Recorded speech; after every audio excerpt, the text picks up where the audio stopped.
Chapter 27, Ruined and Going Downhill. As soon as my knees were sufficiently healed, I was turned into a small meadow for a month or two. No other creature was there, and though I enjoyed the liberty in the sweet grass, yet I had been so long used to society that I felt very lonely. Ginger and I had become fast friends, and now I missed her company extremely.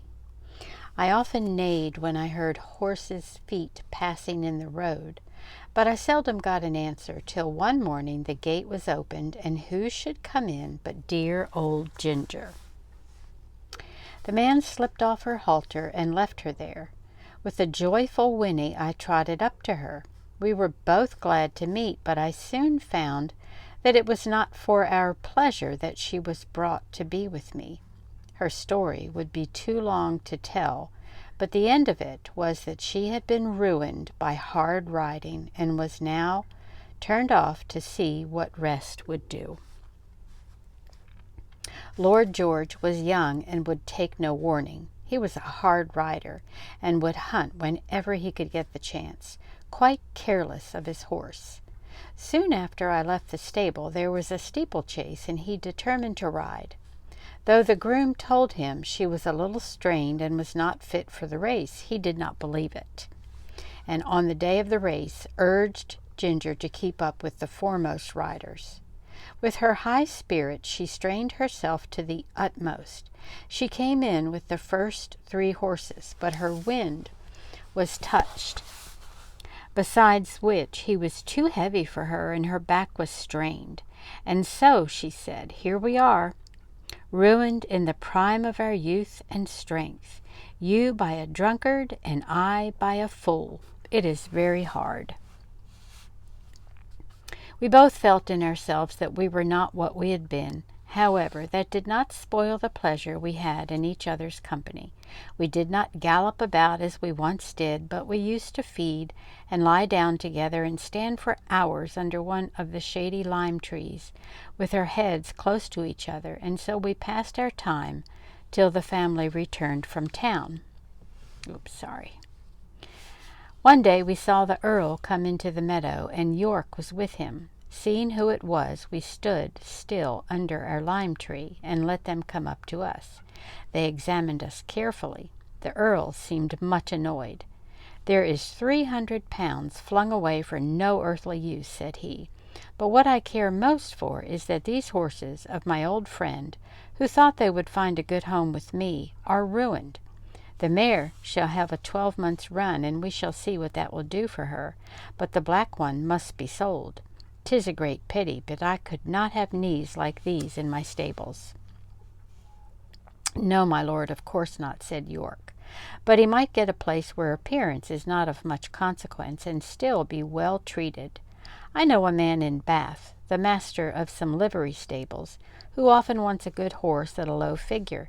I know he looks well after his horses. The inquest cleared the horse's character, and your lordship's recommendation or mine would be sufficient warrant for him. You had better write to him, York. I should be more particular about the place than the money he would fetch." After this they left us. "They'll soon take you away," said Ginger, "and I shall lose the only friend I have, and most likely we shall never see each other again. 'Tis a hard world." About a week after this, Robert came into the field with a halter, which he slipped over my head and led me away. There was no leave-taking of Ginger. We neighed to each other as I was led off, and she trotted anxiously along by the hedge, calling to me as long as she could hear the sound of my feet. Through the recommendation of York, I was bought by the master of the livery stables. I had to go by train, which was new to me and required a good deal of courage the first time. But as I found the puffing, rushing, whistling, and more than all the trembling of the horse-box in which I stood did me no real harm, I soon took it quietly. When I reached the end of my journey, I found myself in a tolerably comfortable stable and well attended to. These stables were not so airy and pleasant as those I had been used to. The stalls were laid on a slope instead of being level, and as my head was kept tied to the manger, I was obliged always to stand on the slope, which was very fatiguing. Men do not seem to know yet that horses can do more work if they can stand comfortably and can turn about. However, I was well fed and well cleaned, and on the whole I think my master took as much care of us as he could. He kept a good many horses and carriages of different kinds for hire. Sometimes his own men drove them. At others, the horse and chaise were let to gentlemen or ladies who drove themselves. Chapter 28. A Job Horse and His Drivers. Hitherto I had always been driven by people who at least knew how to drive, but in this place I was to get my experience of all the different kinds of bad and ignorant driving to which we horses are subjected, for I was a job horse and was let out to all sorts of people who wished to hire me, and as I was good-tempered and gentle, I think I was oftener let out to the ignorant drivers than some of the other horses, because I could be depended upon. It would take a long time to tell of all the different styles in which I was driven, but I will mention a few of them. First, there were the tight rein drivers, men who seemed to think that all depended on holding the reins as hard as they could, never relaxing the pull on the horse's mouth, or giving him the least liberty of movement. They are always talking about keeping the horse well in hand, and holding a horse up, just as if a horse was not made to hold himself up. Some poor, broken-down horses whose mouths have been made hard and insensible by just such drivers as these may perhaps find some support in it, but for a horse who can depend upon his own legs, and who has a tender mouth and is easily guided, it is not only tormenting, but it is stupid. Then there are the loose rein drivers who let the reins lie easily on our backs, and their own hand rest lazily on their knees. Of course, such gentlemen have no control over a horse. If anything happens suddenly, if a horse shies or starts or stumbles, they are nowhere and cannot help the horse or themselves till the mischief is done. Of course, for myself, I had no objection to it, as I was not in the habit either of starting or stumbling, and had only been used to depend on my driver for guidance and encouragement. Still, one likes to feel the rein a little in going downhill, and likes to know that one's driver is not gone to sleep. Besides, a slovenly way of driving gets a horse into bad and often lazy habits, and when he changes hands he has to be whipped out of them with more or less pain and trouble. Squire Gordon always kept us to our best paces and our best manners. He said that spoiling a horse and letting him get into bad habits was just as cruel as spoiling a child, and both had to suffer for it afterwards. Besides, these drivers are often careless altogether and will attend to anything else rather than horses. I went out in the, phaeton, P-H-A-E-T-O-N, phaeton, one day with one of them. He had a lady and 2 children behind. He flopped the reins about as we started, and of course gave me several unmeaning cuts with the whip, though I was fairly off. There had been a good deal of road mending going on, and even where the stones were not freshly laid down, there were a great many loose ones about. My driver was laughing and joking with the lady and the children, and talking about the country to the right and the left, but he never thought it worth while to keep an eye on his horse, or to drive on the smoothest parts of the road, and so it easily happened that I got a stone in one of my sore feet. Now, if Mr. Gordon or John, or in fact any good driver, had been there, he would have seen that something was wrong before I had gone 3 paces. Or even, if it had been dark, a practised hand would have felt by the rein that there was something wrong in the step, and he would have got down and picked out the stone. But this man went on laughing and talking, while at every step the stone became more firmly wedged between my shoe and the frog of my foot. The stone was sharp on the inside and round on the outside, which, as everyone knows, is the most dangerous kind that a horse can pick up, at the same time cutting his foot and make him most liable to stumble and fall. Whether the man was partly blind or only very careless I can't say, but he drove me with that stone in my foot for a good half-mile before he saw anything. By that time I was going so lame with the pain that at last he saw it and called out, "Well, here's a go! Why, they have sent us out with a lame horse. What a shame!" He then chucked the reins and flipped about with the whip, saying, "Now then, it's no use playing the old soldier with me. There's the journey to go, and it's no use turning lame and lazy." Just at this time, a farmer came riding up on a brown cob. He lifted his hat and pulled up. "I beg your pardon, sir," he said, "but I think there is something the matter with your horse. He goes very much as if he had a stone in his shoe. If you will allow me, I will look at his feet. These loose scattered stones are confounded dangerous things for the horses." "He's a hired horse," said my driver. "I don't know what's the matter with him, but it's a great shame to send out a lame beast like this." The farmer dismounted, and slipping his rein over his arm at once took up my near foot. "Bless me, there's a stone! Lame? I should think so."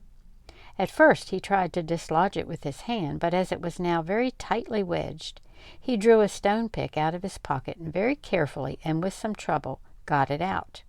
Then holding it up, he said, "There, that's the stone your horse has picked up. It is a wonder he did not fall down and break his knees into the bargain." "Well, to be sure," said my driver, "that is a queer thing. I never knew that horses picked up stones before." "Didn't you?" said the farmer, rather contemptuously. "But they do, though, and the best of them will do it,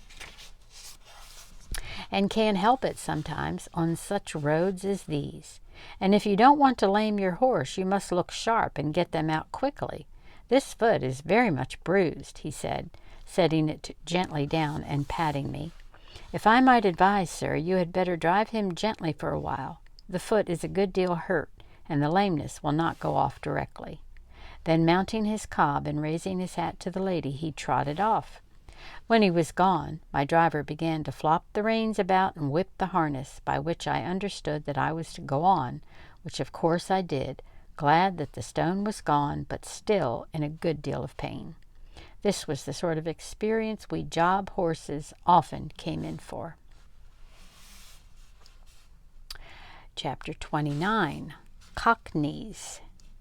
Then there is the steam engine style of driving. These drivers were mostly people from towns who never had a horse of their own and generally traveled by rail. They always seemed to think that a horse was something like a steam engine, only smaller.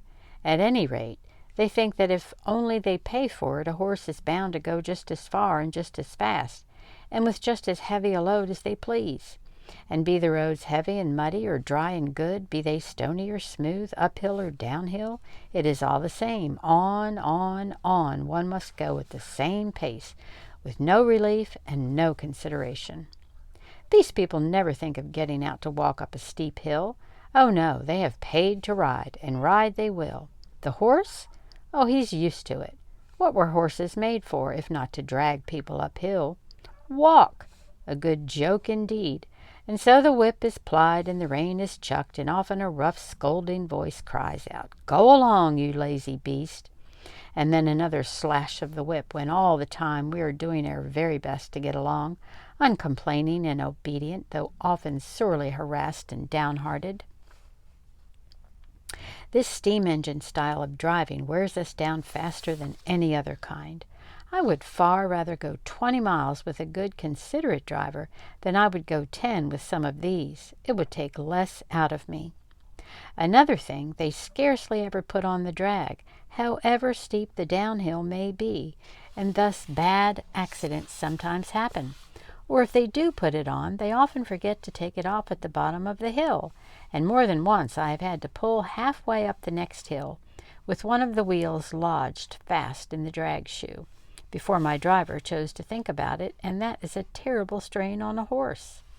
Then these cockneys, instead of starting at an easy pace, as a gentleman would do, generally set off at full speed from the very stable yard, and when they want to stop, they first whip us and then pull up so suddenly that we are nearly thrown on our haunches, and our mouths jagged with the bit. They call that pulling up with a dash, and when they turn a corner, they do it as sharply as if there were no right side or wrong side of the road. I well remember one spring evening I and Rory had been out for the day. Rory was the horse that mostly went with me when a pair was ordered, and a good honest fellow he was. We had our own driver, and as he was always considerate and gentle with us, we had a very pleasant day. We were coming home at a good smart pace about twilight. Our road turned sharp to the left, but as we were close to the hedge on our own side, and there was plenty of room to pass, our driver did not pull us in. As we neared the corner, I heard a horse and two wheels coming rapidly down the hill towards us. The hedge was high, and I could see nothing, but the next moment we were upon each other. Happily for me, I was on the side next to the hedge. Rory was on the right side of the pole, and had not even a shaft to protect him. The man who was driving was making straight for the corner, and when he came in sight of us, he had no time to pull over to his own side. The whole shock came upon Rory. The gig shaft ran right into his chest, making him stagger back with a cry that I shall never forget. The other horse was thrown upon his haunches, and one shaft broken. It turned out that it was a horse from our own stables, with the high-wheeled gig that the young men were so fond of. The driver was one of those random, ignorant fellows who don't even know which is their own side of the road, or if they know, don't care. And there was poor Rory with his flesh torn open and bleeding, and the blood streaming down. They said if it had been a little more to one side, it would have killed him, and a good thing for him, poor fellow, if it had. As it was a long time before the wound healed, and then he was sold for coal carting. And what that is, up and down those steep hills, only horses know. Some of the sights I saw there, where a horse had to come downhill with a heavily loaded two-wheel cart behind him, on which no drag could be placed, make me sad even now to think of. After Rory was disabled, I often went in the carriage with a mare named Peggy, who stood in the next stall to mine.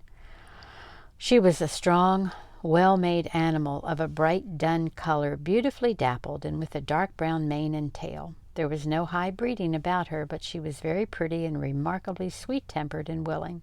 Still, there was an anxious look about her eye, by which I knew that she had some trouble. The first time we went out together, I thought she had a very odd pace. She seemed to go partly in a trot, partly in a canter, 3 or 4 paces, and then to make a little jump forward. It was very unpleasant for any horse who pulled with her, and made me quite fidgety. When we got home, I asked her what made her go in that odd, awkward way. "Ah," she said in a troubled manner, "I know my paces are very bad, but what can I do? It really is not my fault. It is just because my legs are so short. I stand nearly as high as you, but your legs are a good 3 inches longer above your knees than mine, and of course you can take a much longer step and go much faster. You see, I did not make myself. I wish I could have done so. I would have had long legs then. All my troubles come from my short legs," said Peggy in a despondent tone. I'm chuckling because Peggy is my daughter's name, and she is the one that bought me this book. "But how is it," I said, "when you are so strong and good-tempered and willing?" "Why, you see," said she, "men will go so fast, and if one can't keep up to other horses, it is nothing but whip, whip, whip, all the time. And so I have had to keep up as I could, and have got into this ugly, shuffling pace. It was not always so. When I lived with my first master, I always went a good regular trot, but then he was not in such a hurry. He was a young clergyman in the country, and a good, kind master he was. He had 2 churches a good way apart, and a great deal of work, but he never scolded or whipped me for not going faster. He was very fond of me. I only wish I was with him now, but he had to leave and go to a large town, and then I was sold to a farmer. Some farmers, you know, are capable masters, but I think this one was a low sort of man. He cared nothing about good horses or good driving. He only cared for going fast. I went as fast as I could, but that would not do, and he was always whipping. So I got into this way of making a spring forward to keep up. On market nights he used to stay very late at the inn and then drive home at a gallop. One dark night he was galloping home as usual, when all of a sudden the wheel came against some great heavy thing in the road and turned the gig over in a minute. He was thrown out and his arm broken, and some of his ribs, I think. At any rate, it was the end of my living with him, and I was not sorry. But you see, it will be the same everywhere for me, if men must go so fast. I wish my legs were longer. Poor Peggy! I was very sorry for her, and I could not comfort her, for I knew how hard it was upon slow-paced horses to be put with fast ones. All the whipping comes to their share, and they can't help it. She was often used in the phaeton, and was very much liked by some of the ladies because she was so gentle, and some time after this she was sold to two ladies who drove themselves and wanted a safe, good horse. I met her several times out in the country, going a good, steady pace, and looking as gay and contented as a horse could be. I was very glad to see her, for she deserved a good place. After she left us, another horse came in her stead. He was young, and had a bad name for shying and starting, by which he had lost a good place. I asked him what made him shy. "Well, I hardly know," he said. "I was timid when I was young, and was a good deal frightened several times, and if I saw anything strange, I used to turn and look at it. You see, with our blinkers one can't see or understand what a thing is unless one looks round, and then my master always gave me a whipping, which of course made me start on, and did not make me less afraid. I think if he would have let me just look at things quietly and see that there was nothing to hurt me, it would have been all right, and I should have got used to them. One day an old gentleman was riding with him, and a large piece of white paper rag blew across just on one side of me. I shied and started forward. My master, as usual, whipped me smartly, but the old man cried out, 'You're wrong, you're wrong. You should never whip a horse for shying. He shies because he's frightened, and you only frighten him more and make the habit worse. So I suppose all men don't do so. I'm sure I don't want to shy for the sake of it. But how should one know what is dangerous and what is not, if one is never allowed to get used to anything? I am never afraid of what I know. Now I was brought up in a park where there were deer. Of course I knew them as well as I did a sheep or a cow, but they are not common, and I know many sensible horses who are frightened at them, and who kick up quite a shindy before they will pass a paddock where there are deer. I knew what my companion said was true, and I wished that every young horse had as good masters as Farmer Gray and Squire Gordon. Of course we sometimes came in for good driving here. I remember one morning I was put into the light gig and taken to a house in Pulteney Street. Two gentlemen came out. The taller of them came round to my head. He looked at the bit and bridle and just shifted the collar with his hand to see if it fitted comfortably. "Do you consider this horse wants a curb?" he said to the hostler. "Well," said the man, "I should say he would go just as well without. He has an uncommon good mouth, and though he has a fine spirit, he has no vice. But we generally find people like the curb." "I don't like it," said the gentleman. "Be so good as to take it off, and put the rein in at the cheek. An easy mouth is a great thing on a long journey. Is it not, old fellow?" he said, patting my neck. Then he took the reins, and they both got up. I can remember now how quietly he turned me round, and then with a light feel of the rein, and drawing the whip gently across my back, we were off. I arched my neck and set off at my best pace. I found I had someone behind me who knew how a good horse ought to be driven. It seemed like old times again, and made me feel quite gay. This gentleman took a great liking to me, and after trying me several times with the saddle, he prevailed upon my master to sell me to a friend of his, who wanted a safe, pleasant horse for riding. And so it came to pass that in the summer I was sold to Mr. Barry.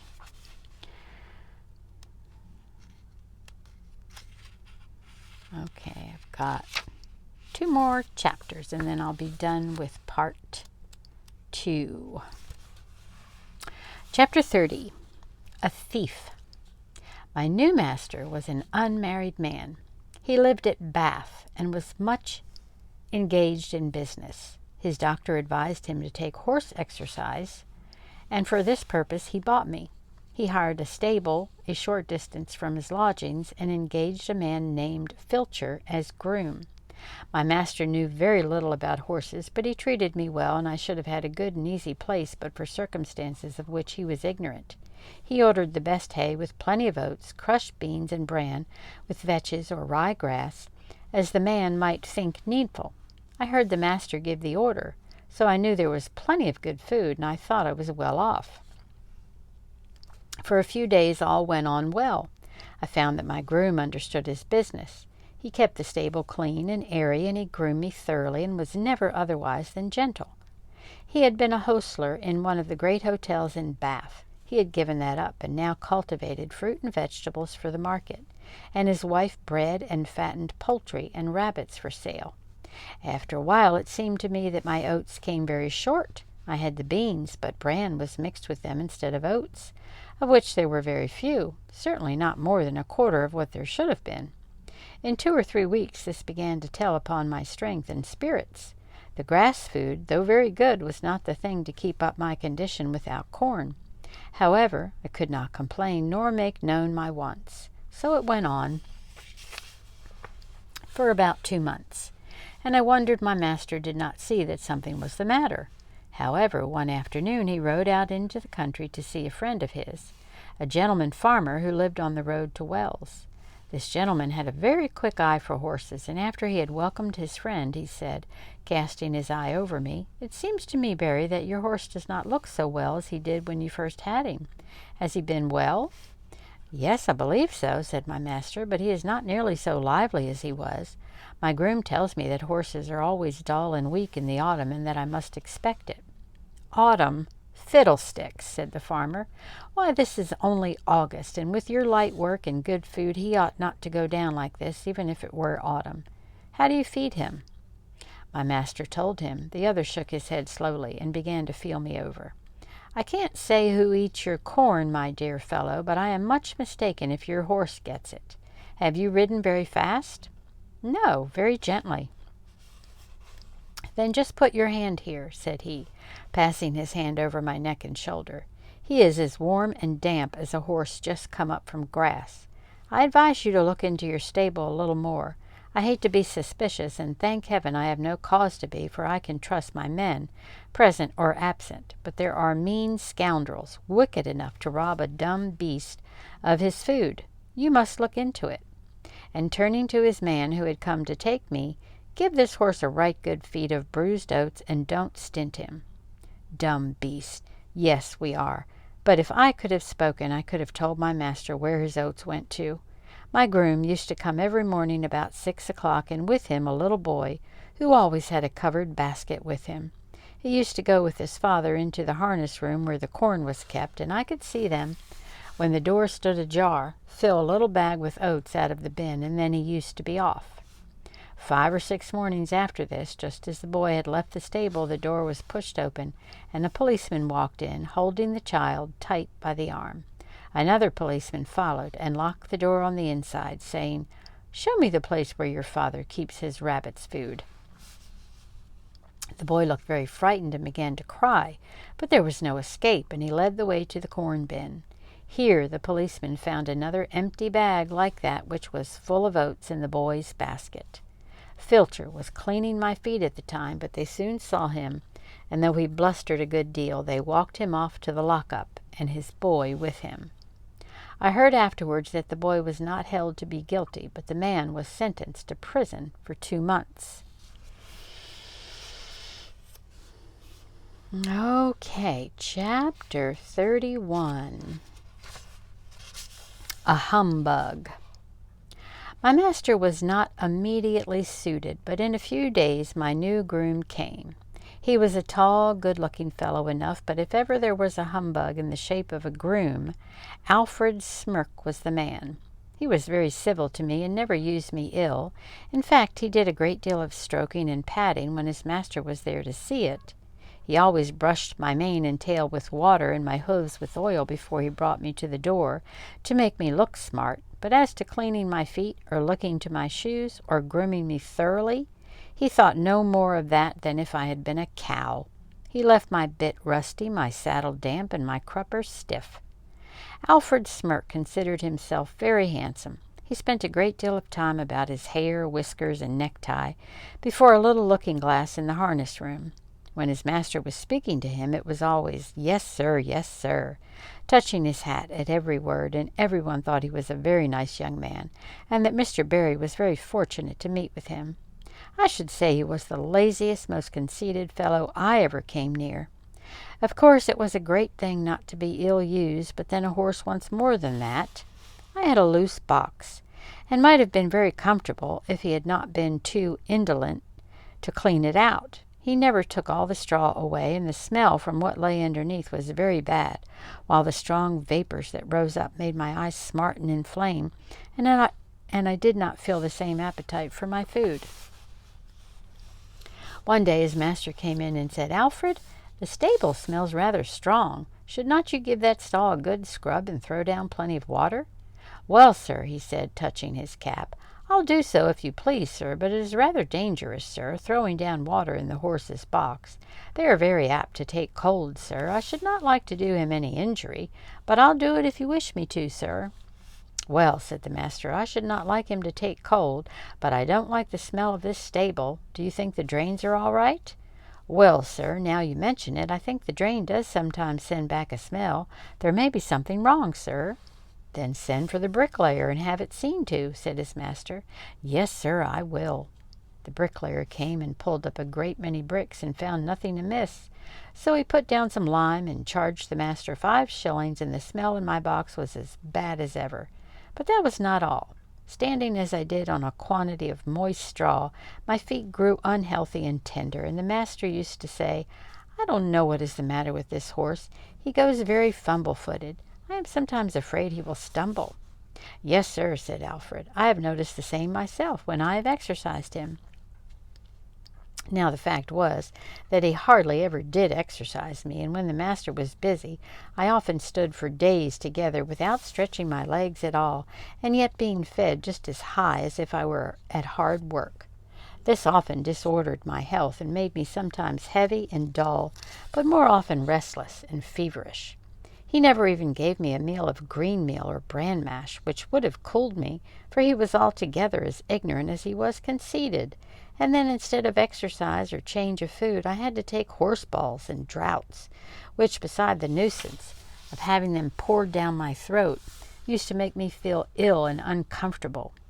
One day my feet were so tender that trotting over some fresh stones with my master on my back, I made 2 such serious stumbles that as he came down Lansdowne into the city, he stopped at the farrier's and asked him to see what was the matter with me.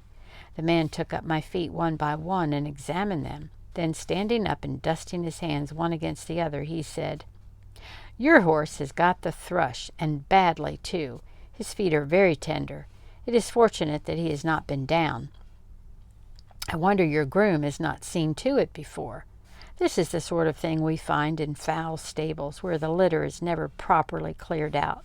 If you will send him here tomorrow, I will attend to the hoof, and I will direct your man how to apply the liniment which I will give him." The next day I had my feet thoroughly cleansed and stuffed with tow, soaked in some strong lotion, and a very unpleasant business it was. The farrier ordered all the litter to be taken out of my box day by day, and the floor kept very clean. Then I was to have bran mashes, a little green meal, and not so much corn, till my feet were well again. With this treatment I soon regained my spirits, but Mr. Barry was so much disgusted at being twice deceived by his grooms that he determined to give up keeping a horse and to hire when he wanted one. I was therefore kept till my feet were quite sound, and was then sold again. Okay, that is the end of part 2. So I won't have a chance to read for the next couple of days, so hang tight, and I'll be back with part 3. Until then.